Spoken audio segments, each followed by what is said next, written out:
Gopi Priya Jana Radhika Ramana Bhuvana Sundara Bhora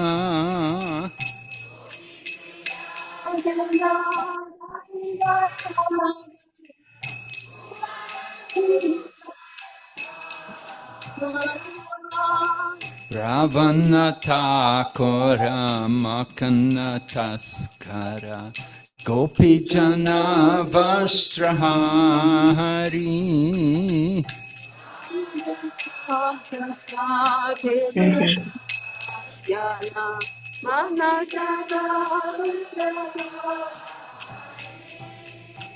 Brajera Rakala Gopa Vrindapalo Chittahari Vamsidhari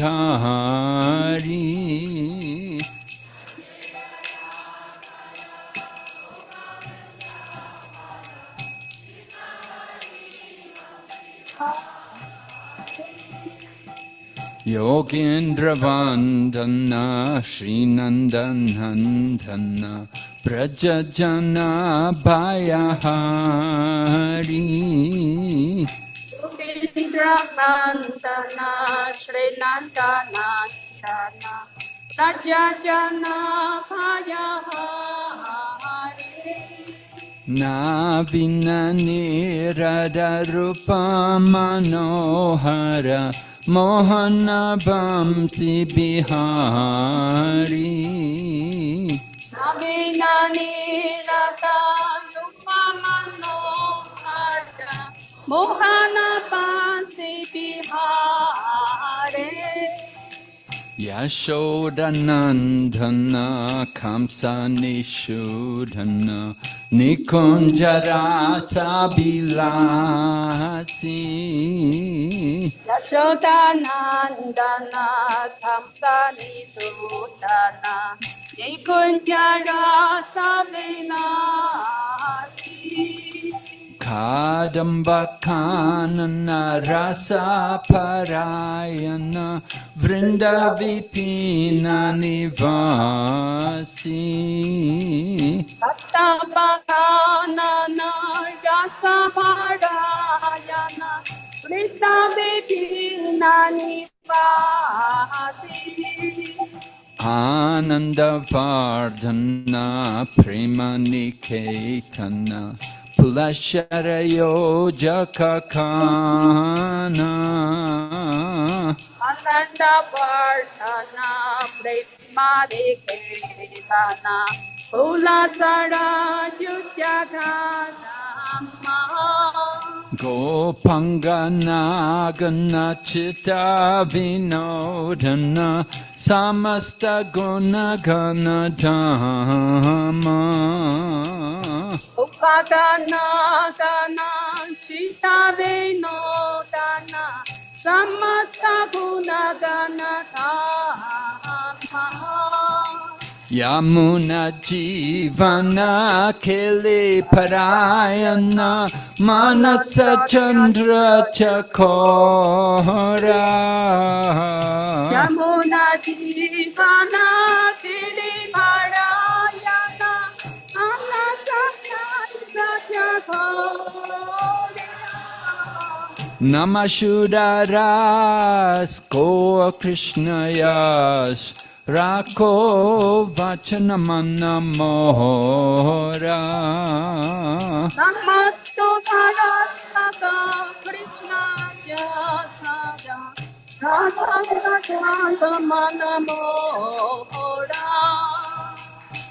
Jaya Radha Madhava Kunja Bihari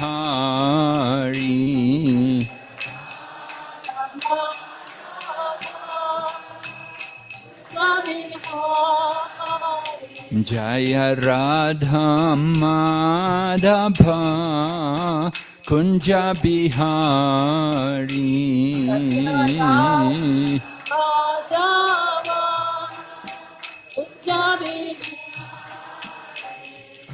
Gopi Janaballabha Giridharadhari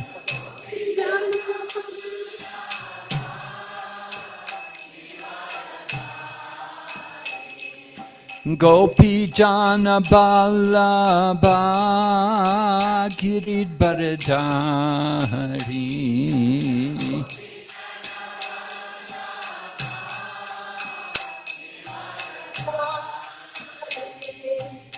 Yashodanandana Braja Janaranjana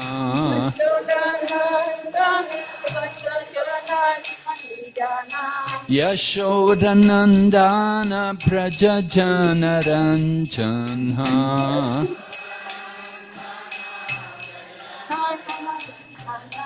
Yamunatira Vanachari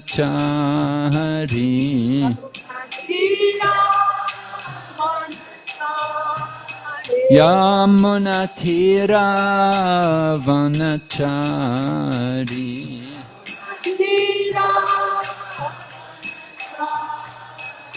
Hare Krishna Krishna Krishna Hare Hare Hare Rama Rama Rama Hare Hare Hare Krishna Krishna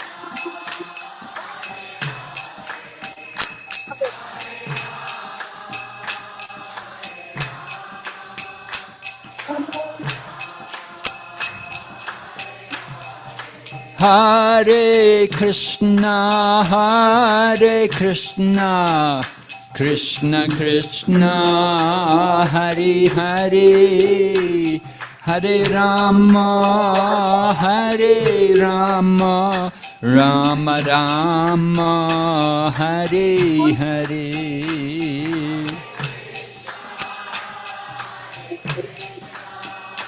Krishna Krishna Hare Hare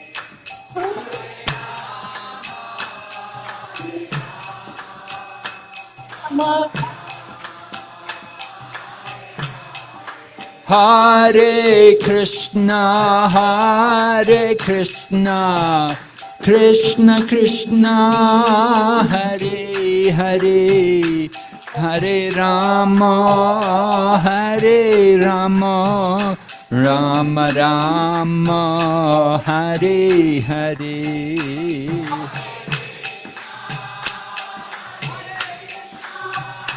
Krishna Krishna Hare Hare Hare Rama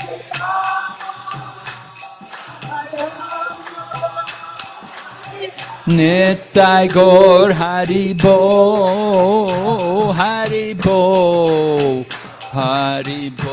Nitai Gaur Haribo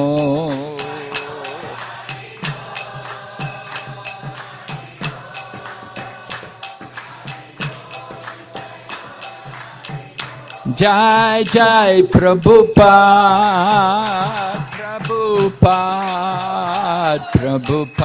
Jai Srila Prabhupada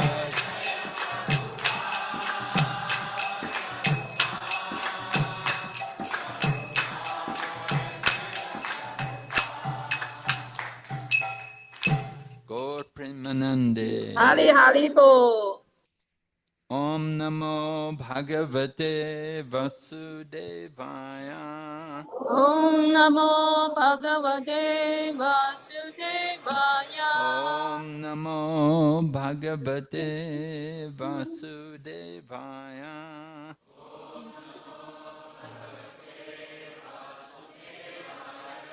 Om Namo Bhagavate Vasudevaya.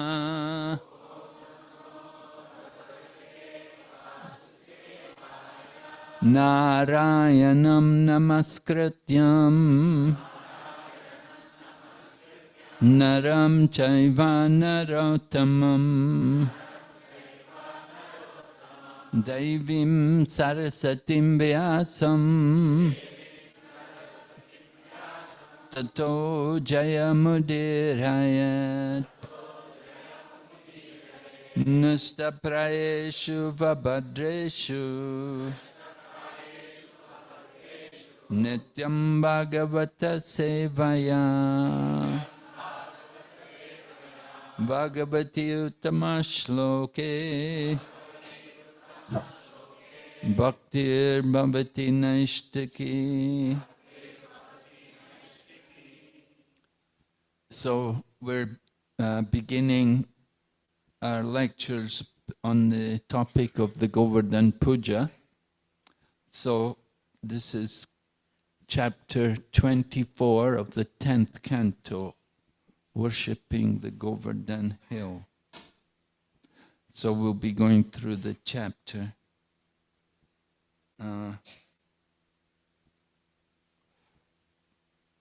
Chapter begins, Sukadeva Goswami is saying, while staying in that very place with his brother Baladeva, Lord Krishna happened to see the cowherd men busily arranging for a sacrifice to Indra. So the verse, this chapter is a continuing. Previous chapter was Lord Krishna meeting the Yagnapatnis.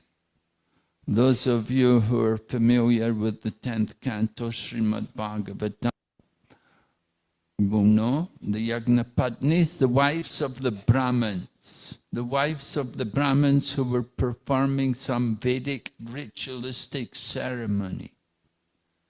So it happened in the previous chapter how Lord Krishna and Lord Balaram had been with the cowherd boys. Somehow they were out there in the forests and they had come to this one village, and it was early in the morning and they were all hungry. And so they thought, oh, over there, there's some brahmanas there, and they're doing a yagya. They've got a lot of food prepared. We'll go and beg some foodstuffs in the name of Krishna and Balaram.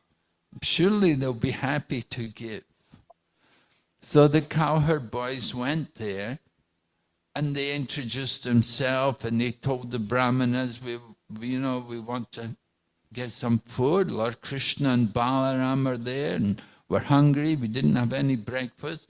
And the brahmanas totally ignored them. They didn't even look at them. And the cowherd boys came back very disappointed. And they went to Krishna and Balaram, and Lord Krishna told them, well, you shouldn't be so upset. It's the nature of begging, that when you go for begging, you can't expect everybody's going to give you. Prabhupada actually, taught us he wanted like the Gurukula boys when we had the Gurukula in Dallas. Prabhupada liked that they would go out and beg. Of course, in the Western country, begging is not allowed. It's not legal to do that. But it's the Vedic culture. Brahmanas were they should live by begging. They're not supposed to work. They can beg.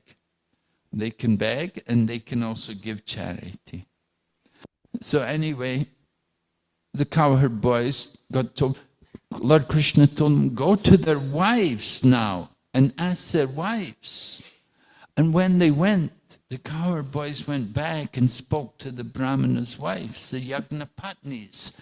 And when they heard Lord Krishna and Lord Balaram were there, they said, what?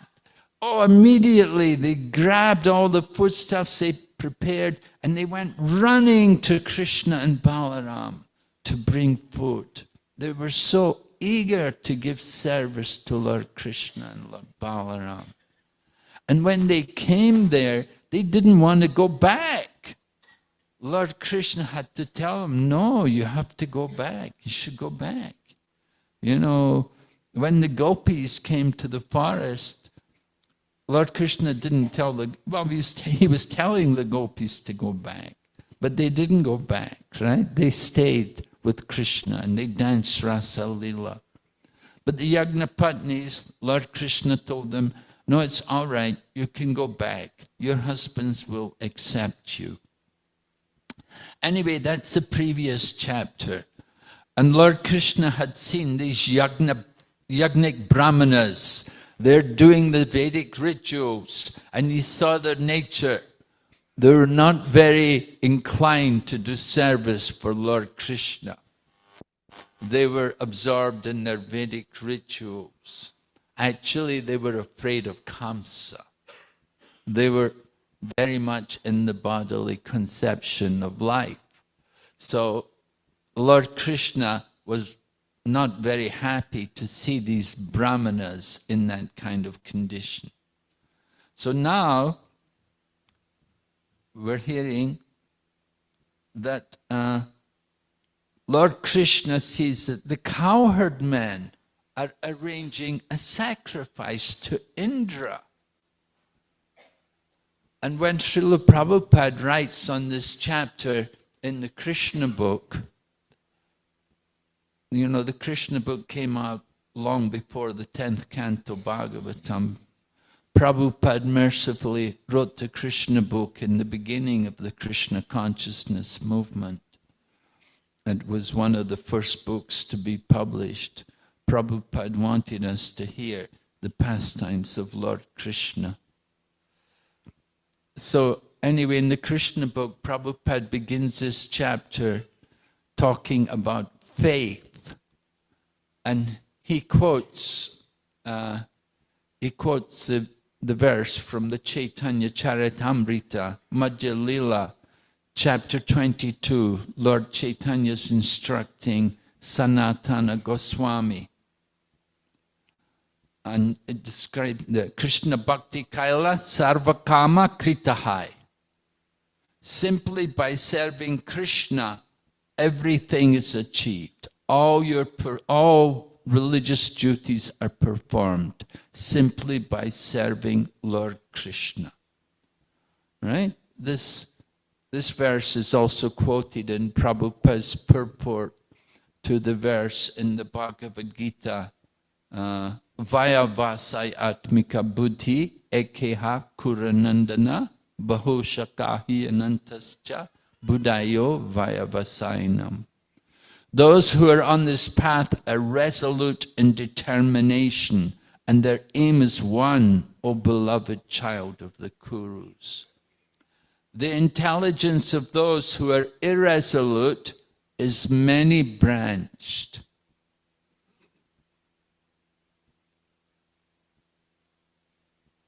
Yes. You have to mute yourself a little bit. She's trying to do translation for the Chinese devotees because the devotees cannot follow. All right, so that verse, Prabhupada talks about faith there. That if you have faith, he quotes that same verse from the Chaitanya Charitamrita, Sanatana Goswami's instructions.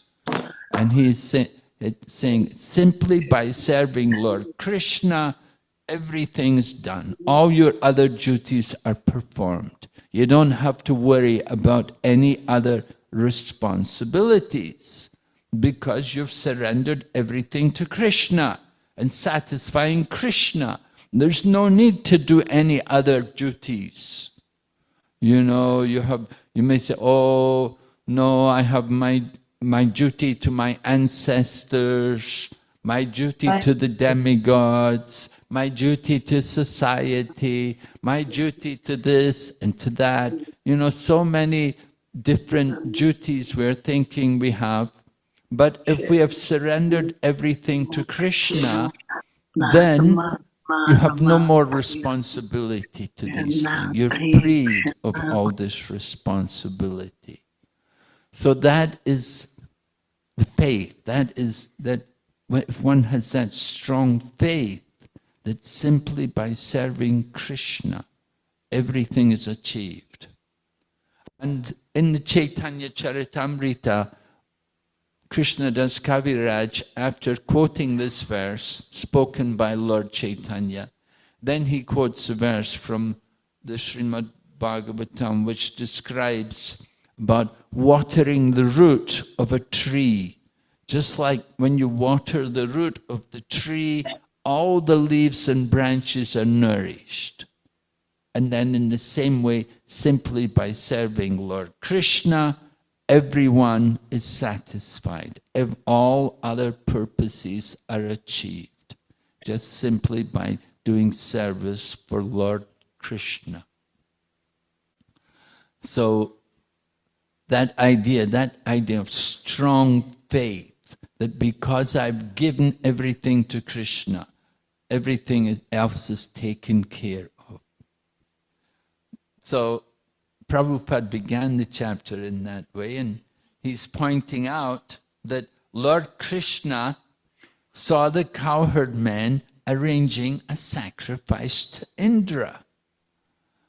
Could you imagine how Lord Krishna must feel? He is the Supreme Personality of Godhead, and he has appeared along with his eternal associates, Nanda Maharaj, Mother Yashoda, the cowherd boys, the cowherd boys, Krita Punya Punja, they perform pious activities over many lifetimes, and now they're able to be with Lord Krishna. And here, what's happening? Nanda Maharaj, one of his eternal associates, a Nitya Siddha devotee, and they're worshipping Indra. Lord Krishna is not very much happy to see this situation, you see? And we're going to hear how he deals with this situation. This is all the prelude to the Govardhan Puja. So Lord Krishna, the second verse continues, being the omniscient super soul, the Supreme Lord Krishna already understood the situation. Yet he still humbly inquired from the elders, headed by his father, Nanda Maharaj. Lord Krishna is playing the part of a child. He's come as the son of Nanda Maharaj. At the same time, he's omniscient. He's the super soul. He knows everything, past, present, and future. So he knows why they're worshipping Indra. He can understand this. But he's playing the part of a child. And therefore, in a humble mood, the young child, he's only a young boy. At the age of lifting Govardhan Hill, he was it 7 or 8? 7, right? Okay, 7. So he's a 7-year-old boy. Young children, 7 years old, you don't expect very much from them. And certainly they should be respectful to their father. So he's very humbly approaching his father, Nanda Maharaj, and he's going to ask him about the sacrifice.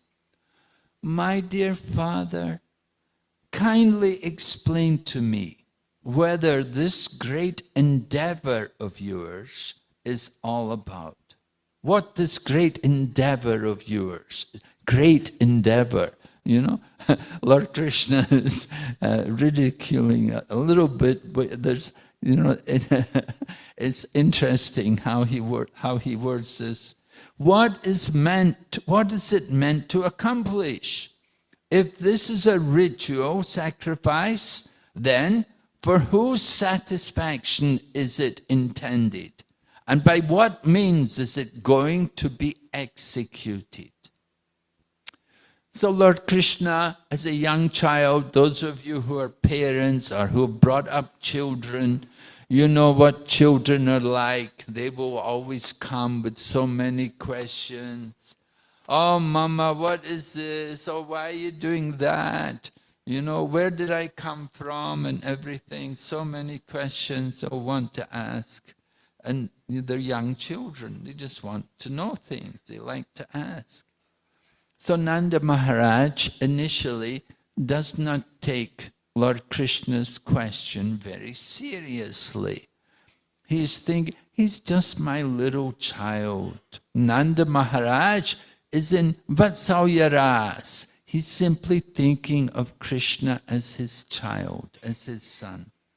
So, Lord Krishna has asked about it. Lord Krishna, however, wants to convince his father that his inquiry is very serious.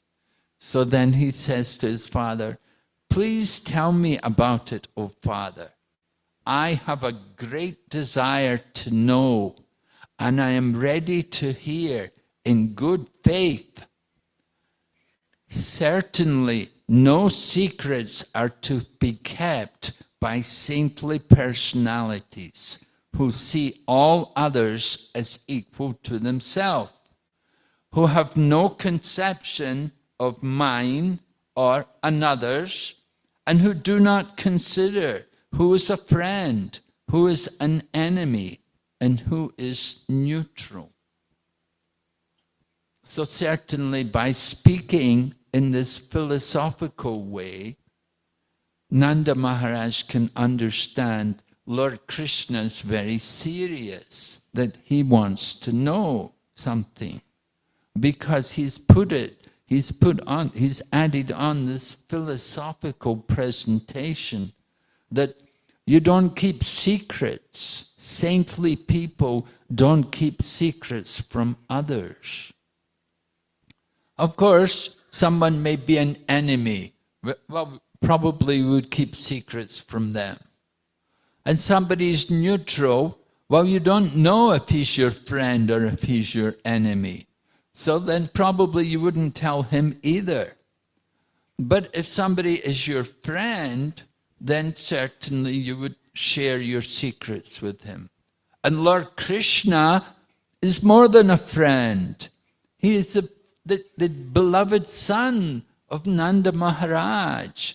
So certainly Nanda Maharaj should be telling Lord Krishna, what is this sacrifice all about?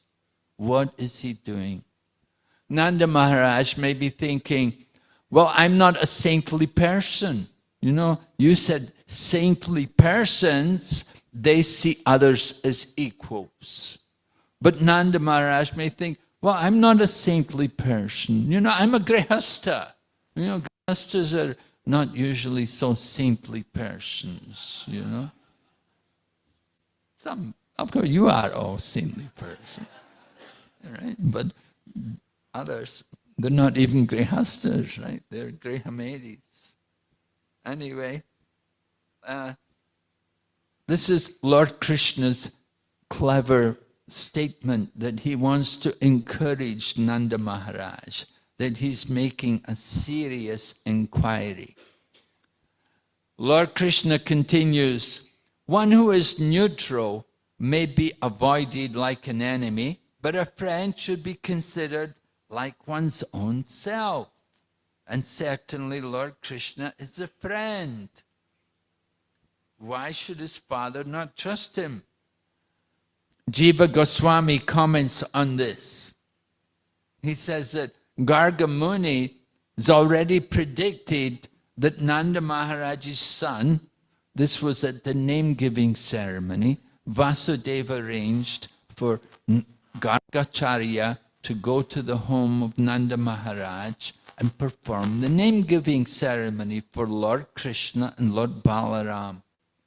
So at that time, Garga Muni had already told Nanda Maharaj that your son will be equal to Narayan in his qualities. So certainly hearing from Garga Muni in this way, Nanda Maharaj would understand more about his son. And he's already seen his son perform many amazing, wonderful activities. Only a few months old, and he killed Putana, revealing Putana as a huge Rakshasi woman. And then there was Trinavarta, and then Saktasura. Different demons had come, challenging Lord Krishna. He's only a child, a baby, just crawling, and demons are coming to kill him. And Lord Krishna had removed them. So Nanda Maharaj has certainly understood a little bit of the potency of his child. So when his child is inquiring from him like this, he takes the inquiry a little more seriously. Lord Krishna continues, when people in this world perform activities, sometimes they understand what they are doing and sometimes they don't. Those who know what they're doing achieve success in the work, whereas ignorant people do not. Well, this is a powerful argument coming from Lord Krishna, that he's saying it's important to know what we're doing. Sometimes people know what they're doing, sometimes they don't. Just like, you know, yesterday we had the opportunity in our bus that we taught the tour guide to chant the Mahamantra. Now the tour guide is, you know, he's a Sangalese, means Buddhist, you know. So it took some time, but somehow eventually he graduated, as we say. You know, he learned the Mahamantra. You know, so he's chanting the Mahamantra, but he doesn't really know what he's doing, right? He doesn't know the potency of the Mahamantra. So people perform activities. Sometimes they know what they're doing, sometimes they don't. We get people like that. Some people know very well what they're doing when they chant Hare Krishna, or when they eat prasadam, they honor prasad. Other people, they don't know what they're doing. Just do it. They do it blindly. But Lord Krishna said, those who know what they're doing achieve success in their work, whereas ignorant people do not. We often encourage people in their chanting of the Mahamantra that you're not getting much taste in the Mahamantra. You need to study more the theology behind the holy name. You have to learn more about the nature of the transcendental potency of the holy name and the Mahamantra. And the more you have that philosophical strength, then the more taste you will have for chanting the holy name. If we understand more what we're doing, then it will help us to do the activity better. Ignorant people, just like people read the books, they read the books and still they continue sinful activities. They have not really understood what they were reading. Some people chant, but they still do sinful activities. They don't understand really. They haven't understood what they were doing. So Lord Krishna is appealing like this to Nanda Maharaj, that if we know what we're doing, then we'll be able to do it better. We don't want just to be blind followers. Right? Blind followers. You just do things mechanically. Why are you doing it? Oh, I don't know. Everybody holds the beads. Everybody chants. I'm just doing it, same as everyone else. You know, blind following. This is not what we want, right? We want to understand properly. What are we doing? Why are we doing it? Then you will get success from it. So, Krishna is a young child, and certainly he's enthusiastic about his father's activities, right? See your father doing something, you're only 7 years old, certainly you want to, you appreciate it. So it's a father's duty to give the son some explanation of what he is doing. Lord Krishna continues, such being the case, this ritualistic endeavor of yours should be clearly explained to me. Is it a ceremony based on scriptural injunctions, or simply a custom of ordinary society? Right? In other words, is it shastric, or is it lokic? Is it just some custom? Right?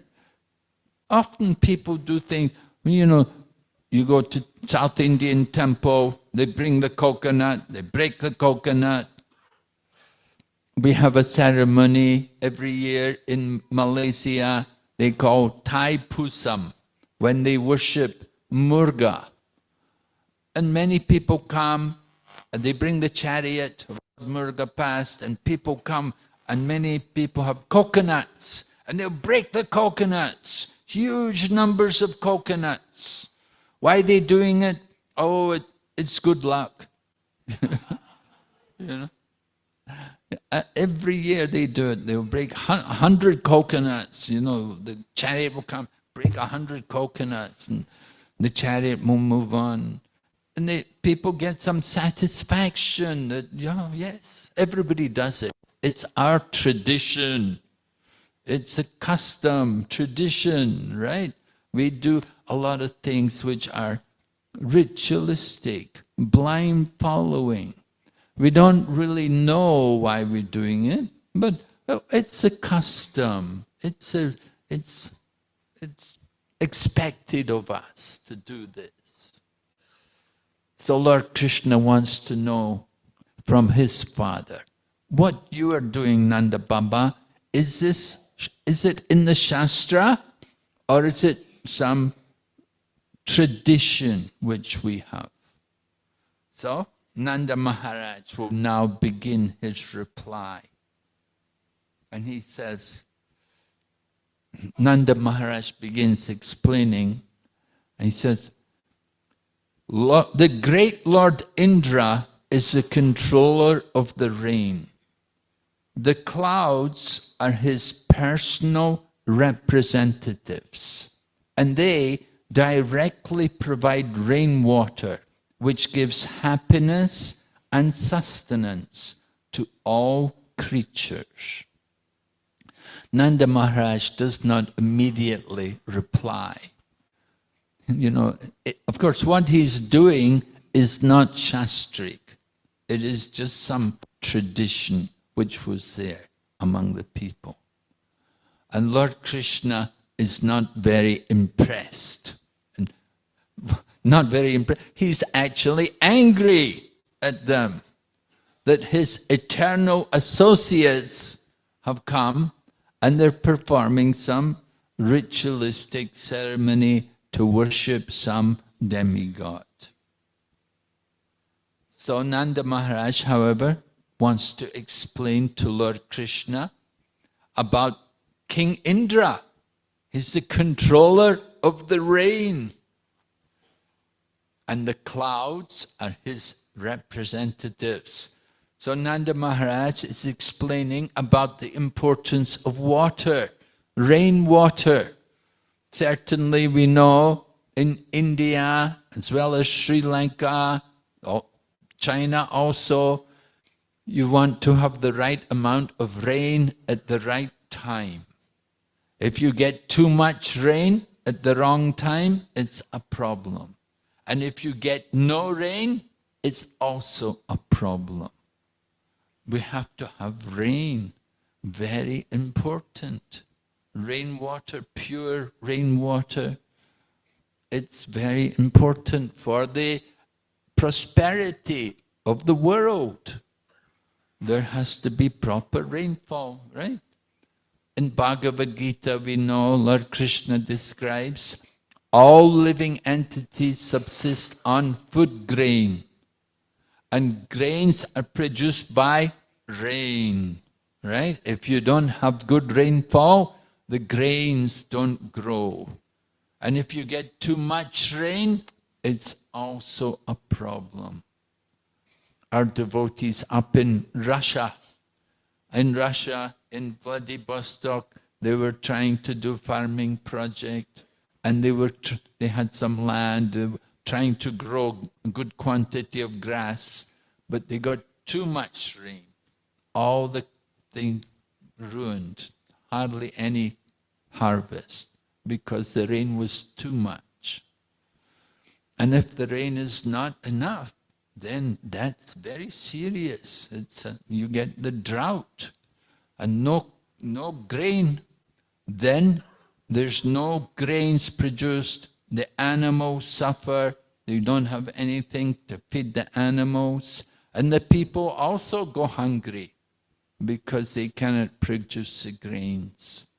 So all living entities subsist on grains, and grains are produced by rain. And rain is produced by sacrifice, yajna. And sacrifice is born of prescribed duty. So Nanda Maharaj, he wants to explain to Lord Krishna the importance of rain. Remember, Nanda Maharaj has quite a big herd of cows. How many cows? 9 lakhs, right? Not a small number. Right? 9 lakh cows. You could imagine how much water you would have to have. Cows drink a lot of water. You want to keep cows, you have to have not only grass, you have to have a lot of water also. Because the cows will eat grass and they want water. They drink a lot of water Lord Krishna, as a cowherd boy, would go with Balaram and the cowherd boys. They bring the cows into the forest of Vrindavan. And in the forest of Vrindavan, the Yamuna is there. And in the Yamuna, 5,000 years ago, there was nice, clear, pure water to drink. And the cows would enjoy drinking the water from the Yamuna. As well, they would also go searching for grass. They would find different places like Govardhan Hill to graze, to get their grass. So it's not an easy task to take care of cows. Certainly you need a lot of water. Rain is very important to get good rainfall. Having nice land, you have a good land, you need water, you need to be able to irrigate the land.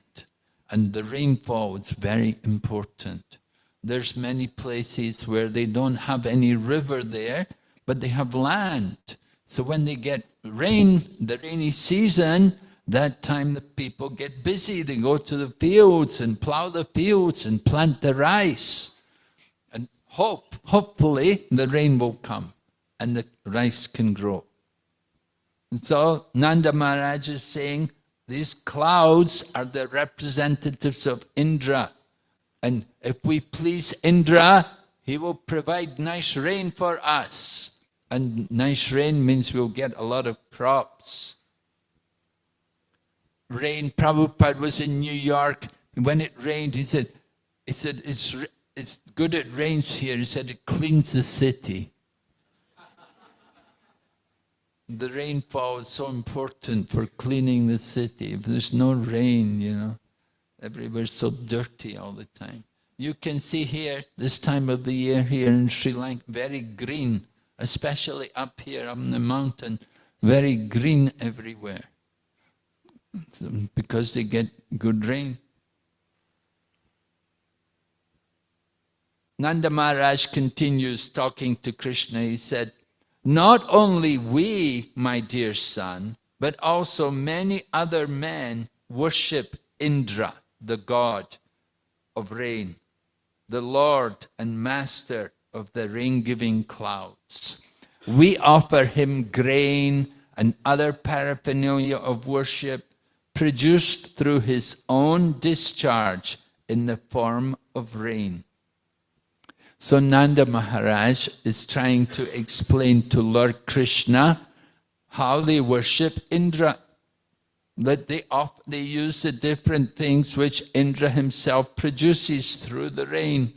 In other words, they offer him grain, they offer grass, the different things which grow with the result of rain. So Nanda Maharaj is thinking, he's explaining everything to Lord Krishna. Lord Krishna will be satisfied.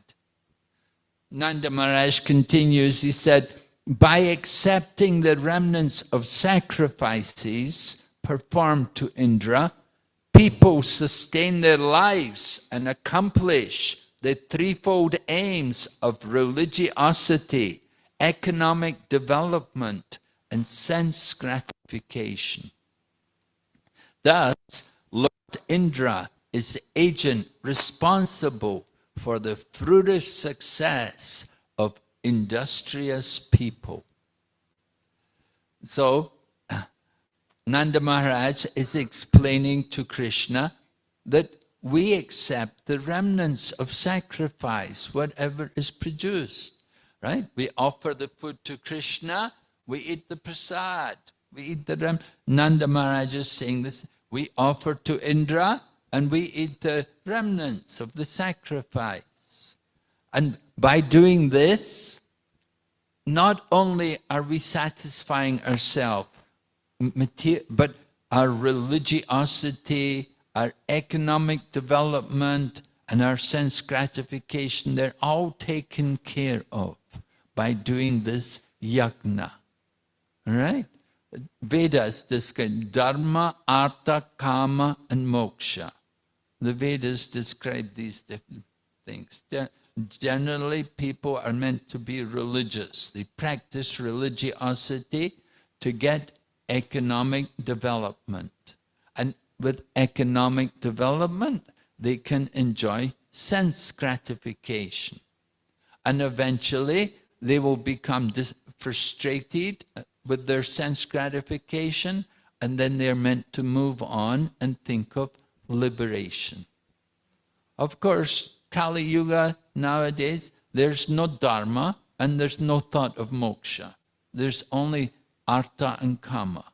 People want economic development for sense gratification. However, we should understand, Nanda Maharaj is explaining that we're doing this sacrifice not just for sense gratification, but also for our religious principles. And by practicing religious principles, then we will get more success. People have to eat. They need grains. They have to be able, if they're not well fed, then people cannot work. They can't do any duties. Right? If there's no food, if the people are going hungry, then it's a problem. There was a problem in France many years ago, hundreds of years ago. Prabhupada went to France And Prabhupada said to the devotee, he said to them, he said, your country is famous for revolution. He said, you should take this Krishna consciousness, spiritual revolution. There was revolution in France. What happened? One time, they had a royal family, the Queen of France, and she was told, you know, the people in your country are so hungry, they have no bread to eat. And this foolish queen said, they have no bread to eat. Why don't they eat cake?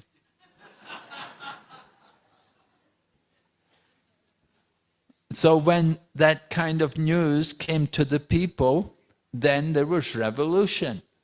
And the result was all the royal family, they were all beheaded.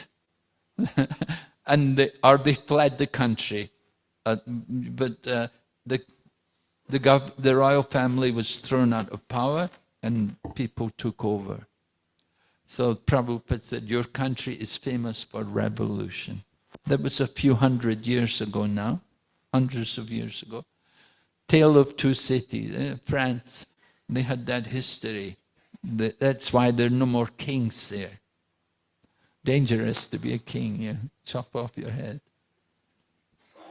Anyway, people need to eat. If people cannot eat, they cannot do their duties, they cannot work.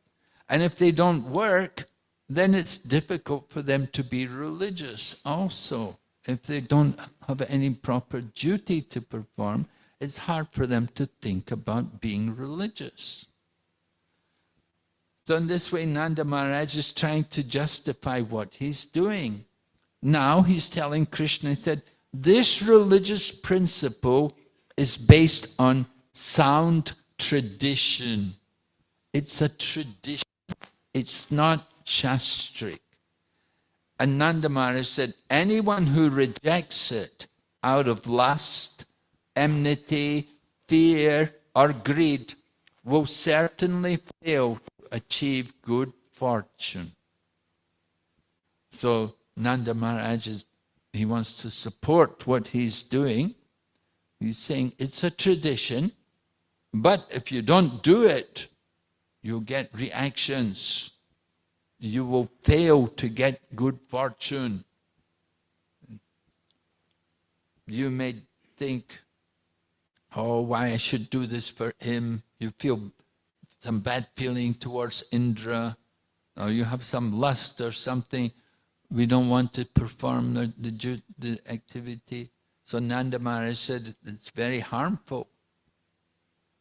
So in this way, Nanda Maharaj presented his argument to Lord Krishna that we are worshipping Indra because he's the god of rain. And we want the clouds to come, pour the rain on the land. We can grow the crops. So Lord Krishna is going to reply to Nanda Maharaj.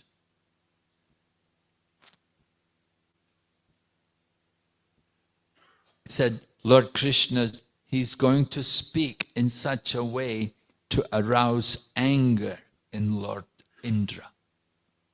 Lord Krishna actually has three purposes to perform in this Govardhan Lila. One is he's going to crush the pride of Indra. Lord Krishna appears in the world to give pleasure to his devotees and annihilate the demons. Now Indra is a demigod. He's not a demon. He's a devotee. But he's not a pure devotee. He's attached and he gets bewildered by sense gratification. Like all like we do. We also get, if we get too much sense gratification, we forget Krishna. And so we have to be very careful. So Indra, being the king of heaven, he was enjoying a lot of sense gratification and he'd become proud. And he was thinking himself to be the supreme. He was thinking his worship is more important than worshipping the Supreme Lord. He was thinking himself to be independent of the Supreme. So Lord Krishna does not like to see his devotees become proud. Even with the gopis, Lord Krishna was dancing Rasa Lila with the gopis. And when each of the gopis was thinking, Lord Krishna is dancing with me, only with me, that they were becoming proud, then Krishna disappeared from them. And then the gopis had to go and search for Krishna. And that's Gopi Gita, the gopis searching for Krishna. And how their love for Krishna increased. So similarly, Indra had become proud. Lord Krishna wants to correct that pride in his devotee. That's one reason. Another reason why Krishna is performing this pastime, he wants to begin the worship of Govardhan. He wants to inaugurate the festival of worshipping the Govardhan hill. The Govardhan hill. It's described by the gopis. If you read Venu Gita, the gopis have described how Govardhan hill is Hari Dasavarya. It's the very best of all the devotees of Lord Hari. Many people are called Haridasa, but Govardhan is Haridasavarya, the very best of all the devotees of Lord Hari. We'll talk more about Govardhan Hill in the future, but try to understand 3 reasons why this pastime taking place. First of all, one was to crush the pride of Indra. Second was to inaugurate the worship of the Govardhan Hill. And the third reason was to allow Lord Krishna to enjoy 7 days continuously in the association of his very dear devotees, which they could do under the Govardhan Hill.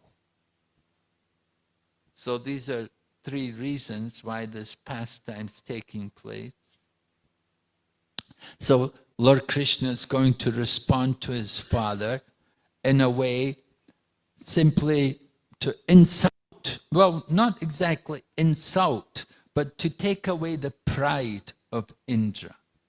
That is the idea. Lord Krishna wants to take away his pride. So Lord Krishna said, it is by the force of karma that a living being takes birth. And it is by karma alone that he meets his destruction. His happiness, distress, fear, and sense of security all arise as the effects of karma. Lord Krishna is speaking a philosophy which is actually atheistic, with a belief in reincarnation. So, if you just simply believe in reincarnation, you could still be an atheist. Lord Krishna is presenting this philosophy, karma mimamsa, that karma is supreme. And karma is there. Even in the Christian Bible, they say, as you sow, so shall you reap. As you sow, in other words, in Chinese they say the same thing, right? Zhong do de do, zhong gua de gua, right? Meaning, if you plant beans, you will harvest beans. And if you plant melons, you will harvest melons. You get the result of your work, right? In Hindi they say, jaisa karega, aisa barega.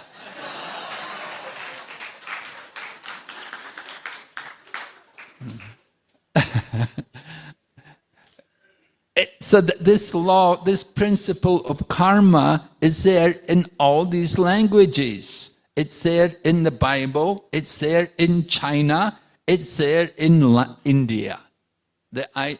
And people often think karma is supreme. They're thinking ultimately it's all karma. But there's something else over karma, above karma. There is the Supreme Lord. Karma on its own is not supreme.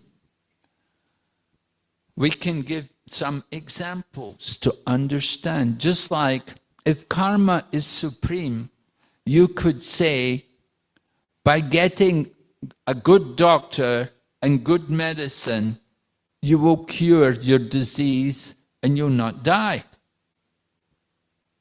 I remember one time I was doing life membership work in India, and there was this one man, very big businessman. So he'd gone to America to get a bypass surgery.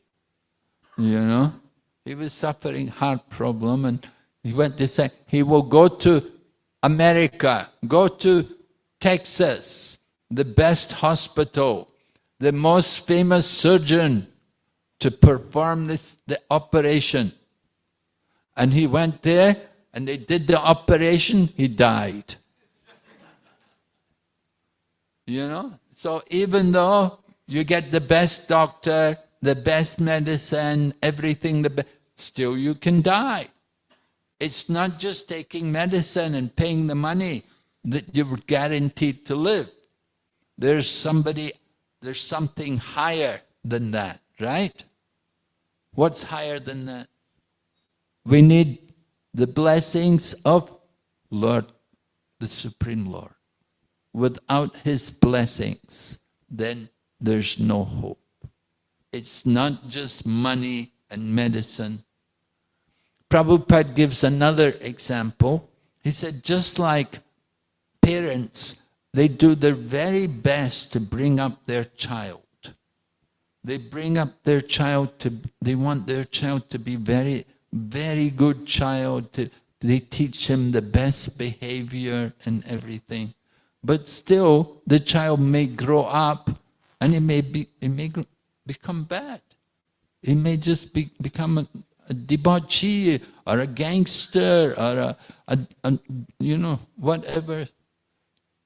But it becomes completely fallen. Although the parents tried their best to bring him up, but just because the parents do that, it doesn't mean that the child will grow up to be good. You need something else. You need the blessings of the Almighty, the Supreme Lord. So we should understand karma is not supreme. However, Lord Krishna, He's going to speak about karma here. Although He's the Supreme Lord, He's going to speak about karma as if it's supreme. And He's going to tell us, he's telling His Father, happiness and distress, fear and security, these are all effects of karma. Being happy, it's your karma. You're in distress, it's your karma. Right? So, we have to understand the nature of the material world. Jiva Goswami comments again about this. He said, Lord Krishna is saying, why are these eternal associates of mine appearing as my father and other relatives and friends? Why are they so caught up in this worship of Indra? Lord Krishna wants to take away the pride of Indra. And He wants also to remind His eternal devotees that they don't have to worship other gods. His devotees, they're already living with Krishna. He's right with them. And they want to worship Indra. Just imagine this situation. So Lord Krishna is going to speak a little bit about this, the law of karma, about the nature of karma. Lord Krishna says, He said, even if there is some supreme controller who awards all others the results of their activities, he must also depend upon a performer's engaging in activity. After all, there's no question of being the bestower of fruitive results unless fruitive activities have actually been performed. Lord Krishna is saying, you have to work. If you don't work, if you don't do anything, then you can't expect to get any karma, right? If you just sit and do nothing, but Lord Krishna is arguing like this, saying, you have to work. He's going to stress about work. He's saying everyone has to work. By work only you can enjoy the karma. If you don't do anything, then you won't get any results. Lord Krishna won't give you good karma if you sit and do nothing. Right? There's some philosophy like that. Generally the Buddhists, they stop everything. See no evil, so don't hear any, don't speak any, don't do anything. Stop everything. They don't do any harm, don't do any good either. What do you get? Nothing, get nowhere. And that's why Buddhism came out of India, because there was nothing, everything was stopping. So there was, it was not helpful for the development of the country. So good and bad activities, Lord Krishna is saying that these are creations of the Supreme Lord. The laws of nature, the law of karma, the laws of karma grind very fine, right? We can escape the law of the government, but we cannot escape the law of God. He sees, He knows everything. We all suffer and enjoy the results of our activities, past activities.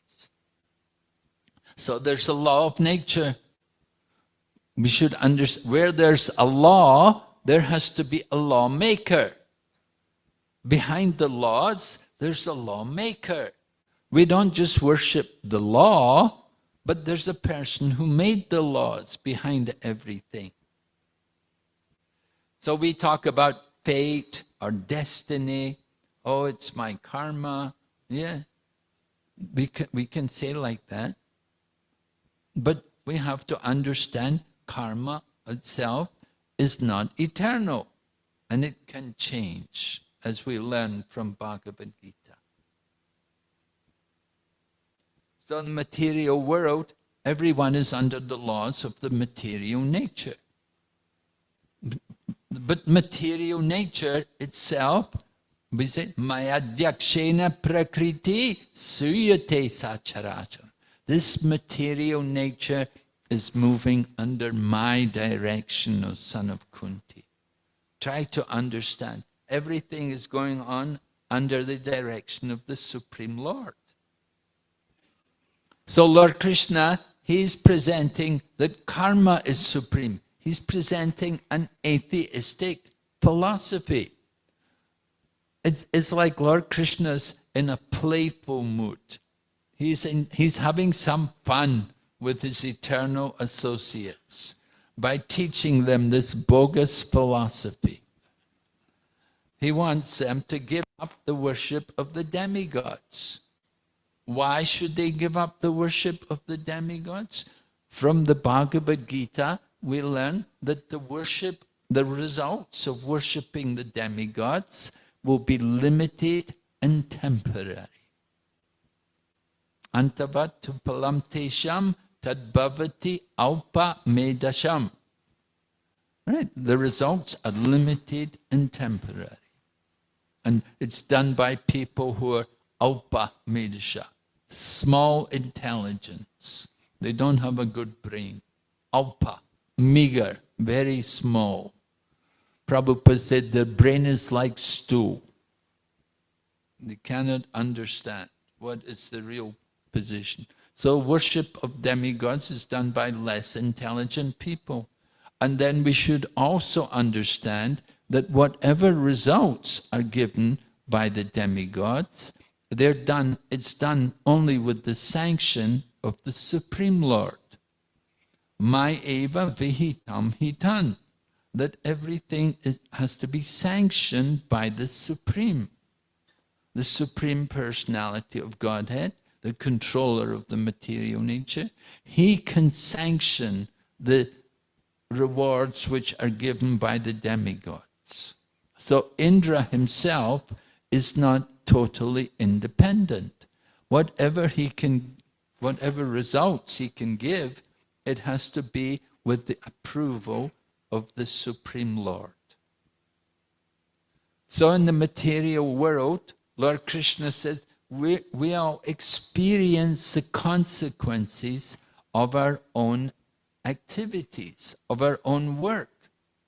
And Lord Krishna said, Lord Indra cannot change the destiny. He cannot change our destiny. It's born of its own nature. If Indra cannot change your destiny, why should we worship him? This is Lord Krishna's argument against the worship of Indra. He's saying, Indra is not supreme. Why should you worship him? You want to get enjoyment, you want happiness. You have to understand happiness comes by work. You do the right work, you'll enjoy the results of the work. You'll be happy. In other words, if somebody is pious in their last life, in this life the demigods would give him material enjoyment. You would enjoy. You get money, you get good looks, you get a good job, you get good position in society. Everything is the result of our past activities. But, of course, we still have free will. Free will is how we use the results of our work. Just like if you did some good work in the past, so in this life you're enjoying wealth. Then it's up to you how you use your wealth, or how you use your assets. Whatever facilities you enjoy in this life, we have to use them in the proper way for the future life, for the next life. We have to understand that we're all eternal servants, and ultimately we have a duty to surrender to him. So then Lord Krishna talks about swabhava, about our swabhava, our conditioned nature. Everyone has a particular swabhava, a nature. By nature, somebody is very Brahminical. By nature, somebody is a Vaishya. You know, the Vaishya, wherever they go, they think how to make money. Right? They come up here and they see all the trees. Oh, we could cut down the trees, we could sell the wood. They go to the beach and they see all the sand. Well, so much sand here, yeah, we can sell the sand. Oh, water, I can get... They're always thinking how to make money. So they have the Vaishya mentality. Somebody is a Kshatriya. He's always telling people what to do. You go there, you do this, don't do that. You know, they're more in the administrative mood. And we have the Sudras, the ordinary worker class. You know, they're told what to do. And so Kali Yuga, we're all Sudra by nature. Kalo Sudra Sambhava. Right? Prabhupada was in Sweden, of course. He was giving his lecture. He was saying, Kali Yuga, everyone is fourth class. We want to create first-class men. So some student asked him, so you are saying you are first class and we are all fourth class? And Prabhupada said, actually, he said, I am fifth class because I have come here to serve you. I have come here to serve all of you. So Prabhupada confirmed, yes, they were all fourth class. He said, I have come here to serve all of you. Anyway, it was Lord Krishna is saying, everyone has their nature, and he has to follow that nature. The universe, with all its demigods, is based on conditioned nature of the living entities. So we all have our particular nature, our swabhava. We have to work in that way according to our nature. You know, if you put somebody in a factory, you know, and you ask them to do some work. One time, I remember one time, I was a student and summer holiday came, summer vacation. I needed to get some money. I took a job in a biscuit factory. And we had to stand at the conveyor belt and put the biscuits in the box, you know. And so, you know, after a few hours, you start throwing the biscuits, you know. You know, you don't want to be, you know, it's so monotonous, so boring. But some people, you put them in that job, they're so happy. You know, you get some people, and they'll just stand there happy to talk, you know, and they'll just be there all day, all night. They'll be there happy, you know, they're working. You know, they have a different nature. Somebody has a swabhava to just do that monotonous work. And somebody else's nature is more studious, and they want to study more, they want to develop their thinking more, to understand more about the world. So everyone has a nature, and we have to be properly situated according to our nature. So Lord Krishna is saying, like that, we have to recognize that there's a supreme controller also, and we have to worship him. The swabhava is not all-powerful. We may have our nature, but it's not all-powerful, right? We can change our nature, right? We get people, one devotee was telling me people were coming from Nepal, and they were highly educated, they had master's degrees, but they were working as operators, doing very monotonous work. You know, it was not according to their nature. Sometimes you have to do these things. So we have to understand there's something higher than just our nature. But karma causes conditioned souls to accept and to give up different bodies. This is our karma. According to our karma, we take birth in a particular family. It's our karma. We're born in a particular country, in a particular body. It's karma. And the same way we die also, it's karma. We take birth again. So, karma is there even for Indra. Even Indra is the king of heaven, but he's also in the position of Indra. It's his karma. Yastvendra gopam atavendra mahosva karma bandha nurupa palabhajanam apanoti. Karmani nirdahati kintu cha bhakti bhajam govindam adipursam tamaham bhajam. Lord Brahma's prayer is that all living entities, from Indra, the king of heaven, down to the tiniest germ that bears the name Indra Gopa, they are all suffering and enjoying according to their karma. But karmani nirdahati kintu cha bhakti bhajam, that karma can be all burned up by devotional service. One who surrenders to Govinda, it burns up to the roots, all fruit of activity. All the karma is removed by bhakti yoga. This is the power of bhakti. We surrender to Krishna. So, Indra, he's enjoying his karma. And Indra Gopa, he's suffering his karma.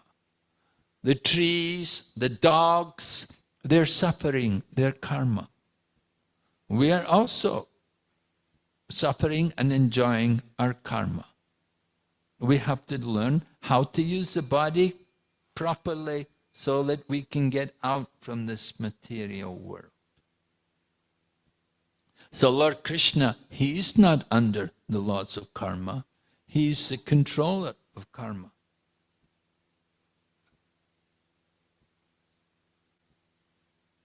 So Lord Krishna said, therefore one should seriously worship work itself. A person should remain in the position corresponding to his nature and should perform his own duty. Indeed, that by which we may live nicely is really our worshipable deity. Lord Krishna is saying, work is worship. It's so ridiculous. I think even Lord Krishna is laughing to himself when he's presenting this philosophy. But it's absurd. But this is what people say. Work is worship. Yes, work. And then they quote Bhagavad Gita, karmani evadi karaste. Right? They like that part. They don't like mapali shukadachana. The second part said, the first part said, work according to your nature, do your work. But then Krishna said, but the fruit of the work is not for you, it doesn't belong to you. So people like the first part. I have a right to work. But remember, Krishna, the fruit is not for you, it has to give to Krishna. All right, we have to stop here, getting a bit near to time. I have about 5 minutes left. We can take 1 or 2 questions, maybe. Anyone? Yes, Prabhu?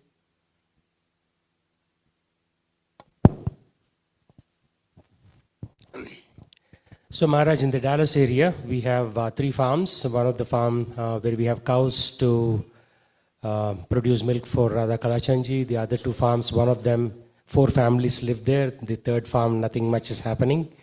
And what we found is in 2022, there was a drought in Texas, and all the Karma farms sold a lot of cattle, cows, etc.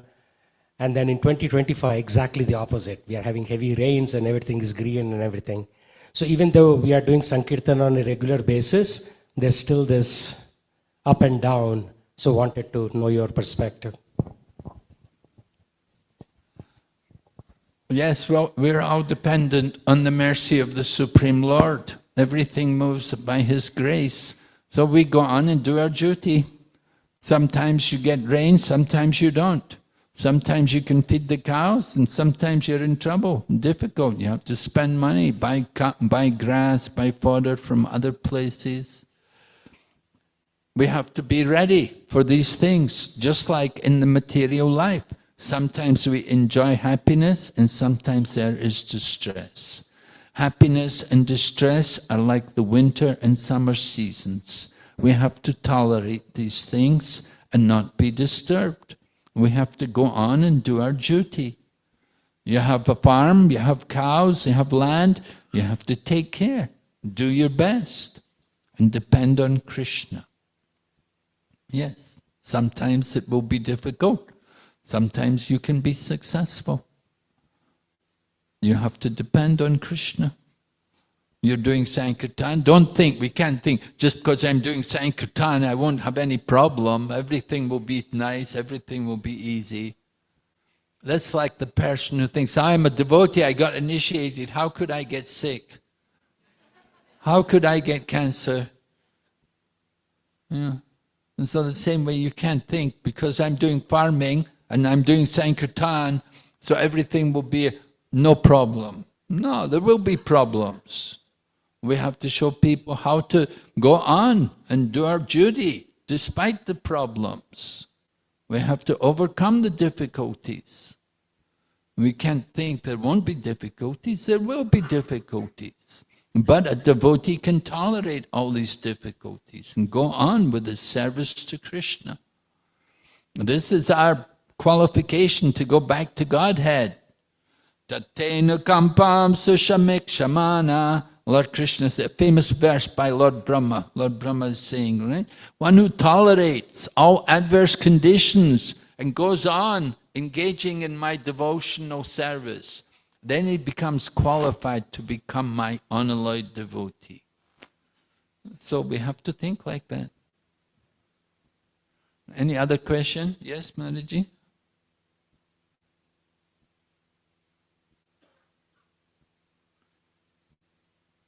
You keep fit here, huh? Running back and forth. Hare Krishna Maharaj. You talked about free will today, and my question is, does Krishna control our free will? Then it's not free will, right? You have free will, it's up to you to choose. Your free will is to choose between Krishna or Maya. That is your free will. Either you surrender to Krishna or you surrender to Maya. That is your free will. Once you choose Krishna, then you're under Krishna's care, Krishna's protection. Mahatmanas tumampata devim prakritim ashrata. The great souls, the Mahatmas, the devotees, are under the protection of my divine energy. Right? You've surrendered to Krishna. So Krishna will take care of the devotee. But you surrender to Maya, then you're under the material nature. Devi hesha gunamayi mama maya duratiya. You struggle with the modes of nature. So that is our free will. That is the free will which we have. You choose Krishna or Maya. Lord Krishna gives you that choice. Thank you, Maharaj. Hare Krishna.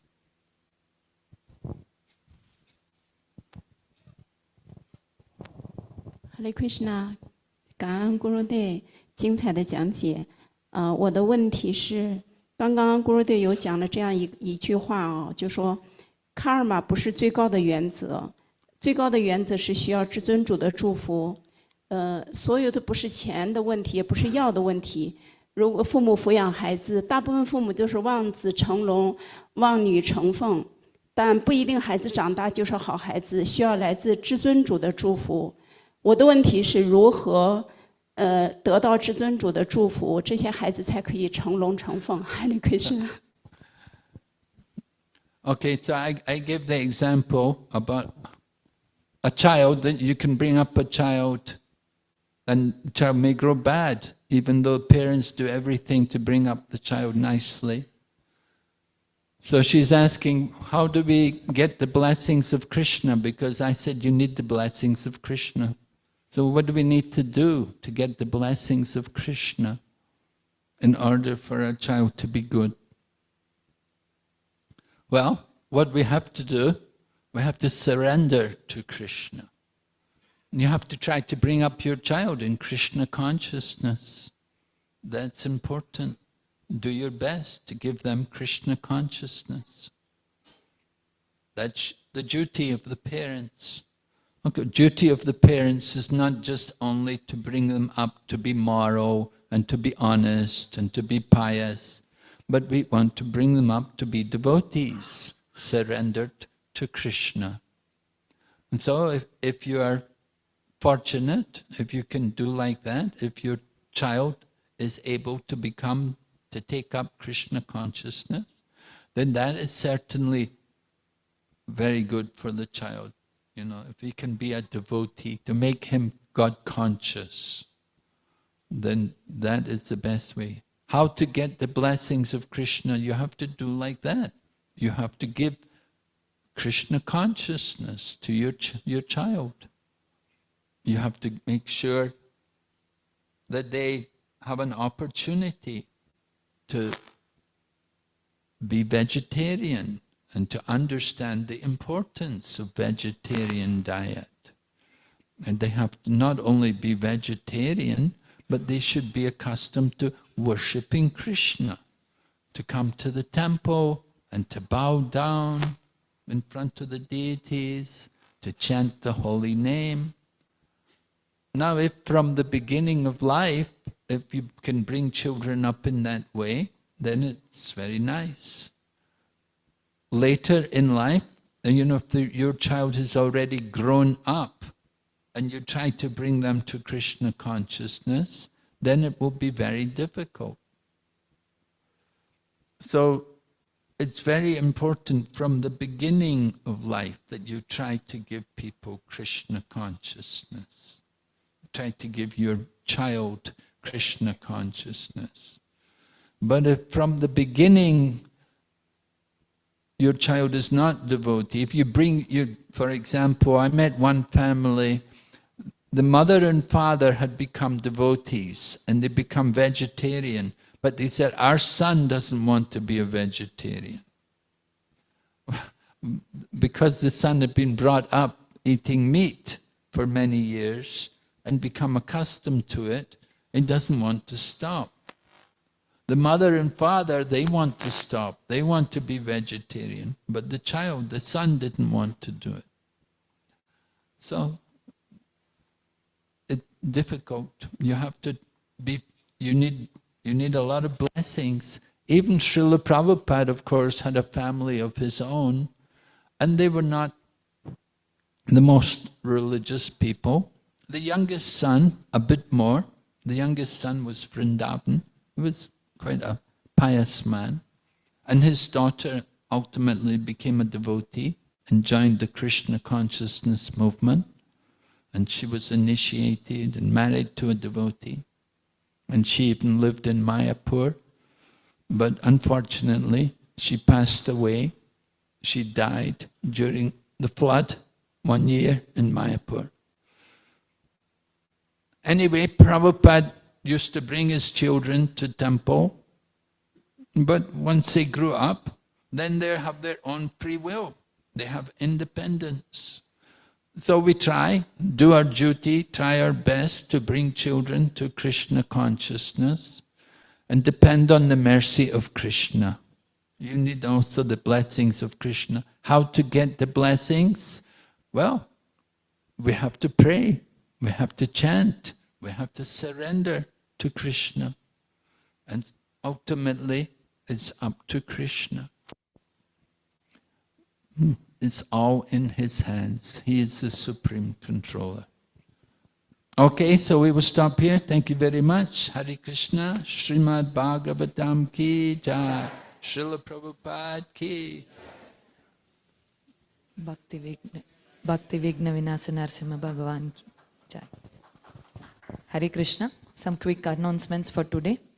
Today is Ekadashi and tomorrow the fast breaking time is between 5:53 a.m. to 9:52 a.m. And today's breakfast is sponsored by